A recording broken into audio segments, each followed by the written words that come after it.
सालदेखि लिएर शान्तिको स्थापनासम्मको बेलासम्ममा सम्हाल्दै गर्दा काङ्ग्रेसले सम्हाल्यो भने त्यस्तै आदि भुरी अप्ठ्यारो अहिले मुलुकमा छ। भदौ 23 र 24 को घटना पछाडि सांसद मात्रै चाहिएको हो भने सांसद छँदै थियो, संसद मात्रै चाहिएको हो भने संसद छँदै थियो, सरकार मात्रै चाहिएको हो भने त सरकार पनि छँदै थियो। अहिले नयाँ खालको सोच, नयाँ खालको दृष्टिकोण चाहिएको र समन्वय कसले गर्न सक्छ भन्दै गर्दा यो सबै आदि भुलको बिचबाट विगतमा जसरी काङ्ग्रेसले समन्वय गर्यो अहिले पनि काङ्ग्रेसले समन्वय गर्न सक्छ। अहिले नेपाली काङ्ग्रेस पार्टीले जित्नुपर्छ भनेको सांसद बन्नका लागि, मन्त्री बन्न, प्रधानमन्त्रीका लागि होइन। अहिले देशलाई भदौ 23 र 24 पछाडिको विद्रोह पछाडि, विस्फोट पछाडि देशलाई गाँच्नका लागि काङ्ग्रेस बलियो भएर आउनु परेको छ। त्यसलाई अझै सजिलो उदाहरणले म बताउन चाहन्छु। तपाईँहरू कोही भेवाथल जानुभयो होला, बाट निर्वाचित भएका मित्र डाक्टर सुनिलले विगतमा पनि केही राम्रा कामहरू प्रयास गर्नुभएको छ।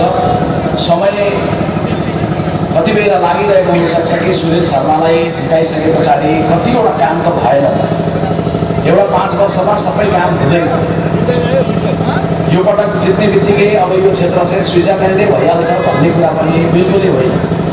तर 5 वर्षमा पनि उहाँले समय कति पाउनुभयो भन्दा 2.5 वर्ष। म झापा 1मा विजयी भएको थिएँ, मैले पनि कति समय पाएँ, 2.5 वर्ष। एउटा परीक्षाको हलमा एउटा विद्यार्थीलाई लगेर 3 घन्टाको समय दिएर 10वटा 9वटा प्रश्न दिएर 5वटा प्रश्नको हल गर्नु भनेर 3 घन्टाको समय दिएपछि 3 घन्टा समय पुरै लेख्न पायो भने पो उसले डिस्टिङसन ल्याएर भन्न सकिन्छ। समय दिने 3 घन्टा अनि 1.5 घन्टामै प्रश्नपत्र त्यो उत्तर पुस्तिका खोसेपछि उसले जति लेखेको हुन्छ मूल्याङ्कन गर्दा पनि त्यति नै गर्नुपर्छ। सुनिलजीले 2.5 वर्षको समयमा केही गर्ने प्रयासहरू गर्नु, कति कामहरू भइरहेको छ। 2.5 वर्ष बाँकी उहाँलाई दिएको समय उहाँले काम गर्न पाउनु भएन। त्यस कारण केही राम्रा प्रयास भएका छन्, केही कमजोरीहरू भएका छन्। तर हामी आशावादी छौँ, विश्वास गर्दछौँ देशभरिबाटै एक ढङ्गको इमेज, एक ढङ्गको प्रशंसा सुनिलजीले पाउने गर्नु भएको छ। यहाँको दिनदुखीको घरमा आफूले गर्न सक्ने सेवा साथ सहयोग गर्नुभएको छ। झापाकै हाम्रा गाउँहरूबाट पनि कोही बिरामी पऱ्यो, साह्रो पऱ्यो, गाह्रो पऱ्यो भन्दै गर्दा आर्थिक अवस्था कमजोर भएको मान्छेको हकमा हामीले पनि सेवा सुविधा पाउँदै आएका छौँ। म आशा गर्दछु, अपेक्षा गर्दछु, साथीहरूको यो ऊर्जा एउटा सभा भन्दै गर्दा यतिको छुट्नु भएको छ। आशा गर्दछु, अपेक्षा गर्दछु तपाईँहरू बाँकी अवधिको दिन सम्पूर्ण रूपले ऊर्जाका साथ लाग्नुहुनेछ र यहाँको निर्वाचनबाट परिणाम आउँदै गर्दा रूप चिन्हका उम्मेदवार सुनिलजी यहाँबाट भारी मतका साथ तपाईँहरू सबैको साथले विजयी बन्नुहुनेछ भन्ने आशा विश्वास मैले दिएको छु। आदरणीय साथीहरू, चुनाव जित्ने, चुनाव हार्ने राजनीतिक जीवनमा भइरहन्छ। तर मुख्य प्रश्न अहिले चुनाव जित्ने हार्ने भन्दा पनि अगाडि संवाद गर्नुपर्ने, मन्थन गर्नुपर्ने प्रश्न भनेको 84मा हुने चुनाव 82मा किन हुँदैछ? किन 74-75 जना आमाहरूको कोट चल्यो? किन देशको सिंहदरबार चल्यो? किन हाम्रा व्यक्तिगत घरहरू चल्यो, व्यवसायिक प्रतिष्ठानहरू चल्यो? र यो प्रतिकूलता, यो आँधीहुरीमा देशलाई कसले सम्हाल्न सक्छ भन्ने हो। यदि मैले यो भन्दै गर्दाखेरि कसैले लाइभ हेर्नु भएको छ या कुनै दलका अरू दलको साथी हुनुहुन्छ, सम्हाल्ने भने हाम्रो दलले सम्हाल्न सक्छ भन्नु होला। कुनै पनि दलले सम्हाल्न सक्छु भन्दै गर्दा त्यसलाई सम्मान गर्नुपर्छ। तर विगतको तथ्यहरूले के बताउँछ? सम्हाल्न सक्ने ताकत, क्षमता कसले राखेको छ? 7 सालमा राणा शासन विदा गरेर राणालाई नै प्रधानमन्त्री बनाएर सँगसँगै लिएर गएको सुरुमा 15 सालमा सरकार बनाउँदै गर्दा राईको छोरो मन्त्री हुँदै गर्दा लिम्बूको छोरो पनि, गुरुङको छोरो पनि, खसारियो पनि, दलित समुदाय महामन्त्री पनि, महिलालाई मन्त्री पनि, सबै जाति जनजाति नेवार समुदाय पनि सबै बाँची राखेर त्यसरी नेपालको सारा शक्तिलाई ध्वस्त सक्ने ताकत कसले राख्यो? काङ्ग्रेसले। 46 पछाडि परिवर्तन भएर त्यो परिवर्तन पछाडि 46 पछि परिवर्तन हो, त्यो परिवर्तन पछि राजाको शासन हालेर राजा सँगसँगै फेरि अगाडि जान सक्ने बनायो भने काङ्ग्रेसले। पछि गणतन्त्रको ठुलो आवाज उठेपछि 17,500 को मृत्यु भइसके पछाडि त्यो मृत्युलाई रोक्ने काम कसले गर्यो? समन्वय गर्यो काङ्ग्रेसले। 17,500 भन्न थालेको कति वर्ष हो? 20 वर्ष पुग्न लाग्यो। सबै कुराको मूल्य बढेर गयो, सबै कुराको आकार बढेर गयो, सबैको अङ्क हेर्दै भयो। अङ्क हेर्दै अब नेपालमा एउटा कुरा मात्रै हो, 17,500। किन 17,500 छ? 18,500 किन छैन? तपाईँ जिउँदै किन हुनुहुन्छ? म किन बोल्न पाइरहेको छु? यहाँ काङ्ग्रेसले समन्वय गरेर संविधान बन्ने बेलामा 64 सालमा संविधान सभाको चुनाव भएकै हो। हामीले लैलैमा धेरैतिरबाट मत व्यक्त हुँदै गर्दाखेरि धेरैतिरबाट मत व्यक्त हुँदै गर्दाखेरि ल यसो अरे मैले अरे ऊ अरे भनिराखेर भोट हाल्दै गर्दा 64 सालको संविधान सभा त बन्यो तर संविधान बनेन। त्यसैले तपाईँको चाहिँ 64 सालमा संविधान नबने पछाडि यसो सम्झिनुहोस् त काङ्ग्रेसले 70 मा के भन्यो भन्दा हामीलाई देशको कमान्ड सुम्पिनुहोस्, हामीलाई देशको बागडोर सुम्पिनुहोस्, हामीले बागडोर सम्हाल्न पायौँ भने हामी 2 वर्षमै संविधान बनाएर देखाउँछौँ। 70 मा चुनाव भएकै हो, काङ्ग्रेसले कमान्ड सम्हाल्न पाएकै हो। सुशील कोइरालाको नेतृत्वमा भनेको समयभन्दा 1 दिन बढी नलिकन 2 वर्षमै नेपाली काङ्ग्रेसको नेतृत्वमा देशले संविधान पाएकै हो। बालेर स्वागत गर्दा चाहिँ टायर बालेपछि काङ्ग्रेसले यो देश मोमबत्ती बाल्नेहरूको पनि हो संविधान बन्दा र संविधान बन्दा टायर चलाउनेहरूको पनि हो। सबैलाई गाँसेर लिएर जानुपर्छ भनेर गाँसेर लिएर गएकै हो। त्यसैले यो निर्वाचनमा सुनिल शर्मा विजयी हुने या नहुने एउटा व्यक्तिको कुरा छैन। देशभरिबाट काङ्ग्रेस कोले जित्नुहुन्छ, को हार्नुहुन्छ, कुन दलले कति जित ल्याउँछ यो ठुलो कुरो छैन। मतदाताले सोच्दै गर्दा पत्रिको यो कार्यक्रममा रहेका सबै आदरणीय मतदाताले आदरणीय साथीहरू सोच्दा के सोच्नुपर्छ भने तपाईँलाई के मन लाग्छ भने यसो सिकौँ न म पनि अनि ल्याउनुहोस् त भनेर त्यो माग्नुहुन्छ तपाईँ। त्यसपछि यसरी पानी पछाडि ठेल्नुहुन्छ, यता ठेल्नुहुन्छ, यता ठेल्नुहुन्छ, नाउ चलिरहन्छ। तपाईँले सिकेको देखे पछाडि सँगैको साथीले के भन्छ ले म पनि सिकौँ भन्छ, उसले पनि सिक्छ, एकछिन सिक्छ। सिक्दा सिक्दै जानिन्छ। कुनै ट्रेनिङ सेन्टरमा कुनै युनिभर्सिटीमा गएर वर्ष भयो पढ्नु पर्दै त्यो फेवातालको बिचमा पुगिन्छ। अचानक आँधी आयो भने, अचानक भुरी आयो भने त्यसपछि के हुन्छ त्यो जान्ने नागरिकले के भन्छ भने सिक्ने काम पछि गर्नु भाइ हो, पहिला बाँच्ने काम गर्नु पर्यो, यो कमान्ड बनाइदिनु जसरी भन्छ काङ्ग्रेसले त्यसरी नै काङ्ग्रेसले अहिले देशमा आँधी आएको छ, हुरी आएको छ। यो बेलामा काङ्ग्रेसले देशलाई समातेर टिकाउन पुर्याउने भन्ने सोच्नुपर्छ। कति बेला लागेको छ पुरानोको दिन गयो अनि नयाँमा सबभन्दा पुरानो के हो भन्दा हाम्रा धर्मग्रन्थहरू, पुरानो मध्येको के हो भन्दा नेपाल देश पनि हो। अनि त्यसैले कति बेला चाहिँ पुरानोको दिन गए भन्दै गर्दा पुरानो हुँदैमा कुनै कुराको दिन जाँदैन। अनुभवी नै हो, अनुभवी दल। तर फेरि कति बेला के लागेको छ भने नयाँलाई मत दियो भन्दै गर्दाखेरि सबभन्दा नयाँ कुन जेजी पुस्ताको जो हुनुहुन्छ म सम्झिनुहोस् भदौ 23 र 24 गते तपाईँले प्रदर्शन गर्नु 74 आमाहरूको आकृति सिंहदरबार चल्यो। तपाईँले चाहेको के हो भन्दा परिवर्तन।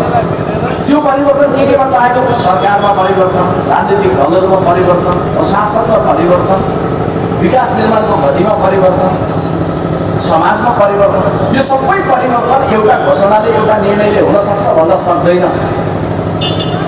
यसको लागि समय लाग्छ। तर परिवर्तनको सुरुवात त कसैले गर्न सक्छ नि। त्यो सुरुवात कसैले गर्यो कि गरेन? त्यो परिवर्तनको सुरुवात नेपाली काङ्ग्रेस पार्टीले गर्यो कि गरेन? हाम्रो उम्मेदवारलाई अझै थपडी राम्रोसँग पुगेन जस्तो लाग्यो होला। त्यो परिवर्तनको सुरुवात कसैले गर्यो कि गरेन भन्दा कसले गर्यो कि नेपाली काङ्ग्रेस पार्टीले गर्यो। नेपाली काङ्ग्रेस पार्टीको विशेष महाधिवेशन हुँदै गर्दाखेरि तपाईँहरू कति बेला लाग्यो होला कि नेपाली काङ्ग्रेसको विशेष महाधिवेशनले गौरव थापालाई सभापति बनायो, अरू साथीहरू आउनु केवल नेतृत्वको परिवर्तनको कुरा मात्रै होइन हो। सही हो, नेपाली काङ्ग्रेस पार्टी 2 महिना अगाडि 80 वर्ष माथिको सभापतिको नेतृत्वमा थियो। नेपाली काङ्ग्रेस पार्टी आज 50 वर्षभन्दा मुनिको युवकको नेतृत्वमा छ। मात्रै जेनजीले सोच्दै गर्दा के सोच्नु पर्यो भने तपाईँले साँच्चै दिवंगत भएर गएका ती मरेका ती योद्धाहरू शहादत दिएका जेनजीका प्रत्येक युवकलाई सम्झेर आफैलाई सोध्नुहोस् तपाईँले परिवर्तन चाहनु भएको थियो भने परिवर्तनको गफ धेरैले गरे होला। साँच्चै आफै भित्र परिवर्तन गर्न सक्ने कसैले ताकत राख्यो भने त्यो नेपाली काङ्ग्रेस पार्टीले राख्यो र नेपाली काङ्ग्रेस पार्टी अहिलेको अवस्थामा बदलिएर आएको र नयाँ भएर आएको दल। त्यसैले पुरानो भर्खरको कम्पनी रोज्नु पर्यो भने काङ्ग्रेस हो, बदलिएर आएको कुनै सङ्गठन रोज्नु पर्यो भने त्यो नेपाली काङ्ग्रेस हो। तपाईँहरूले सम्झिनुहोस्, बैरागी काइला नाम गरेको साहित्यकार काङ्ग्रेस पुरानो कम्पनी हो, तर त्यो कम्पनीले गगन थापालाई सभापति बनाएर लिएर आएको नयाँ प्रोडक्ट भनेको नयाँ हो, बिल्कुल नयाँ हो र अहिलेको समय र समाजलाई नेतृत्व गर्ने ढङ्गले आए। त्यसैले गर्ने के भन्नु,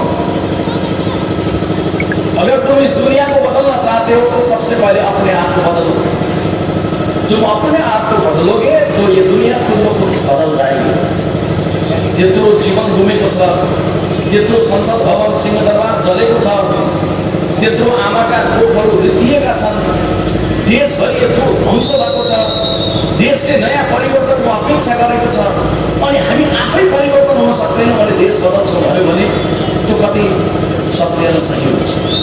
त्यसैले म नेपाली काङ्ग्रेस पार्टीको तर्फबाट हामीले सुरु गरेको यो परिवर्तनको अभियानमा जेनजी पुस्ताका प्रत्येक युवालाई, पाकाहरूलाई, अग्रजहरू सबैलाई काङ्ग्रेसले सुरु गरेको परिवर्तनको लहरमा सँगसँगै उभिनलाई अपील गर्न चाहन्छु, आग्रह गर्न चाहन्छु।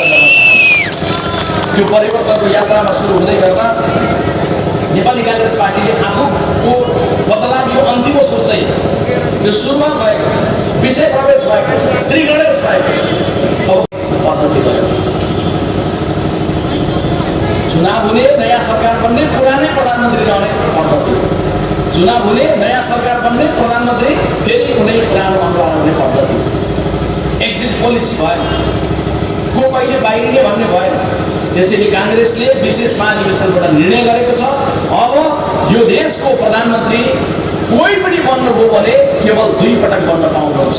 राष्ट्रपति 1 पटक, प्रधानमन्त्री 2 पटक, मन्त्री 3 पटक, सांसद बन्दै गर्दा 4 पटक, त्योभन्दा बढी कसैले पाउनुहुन्न।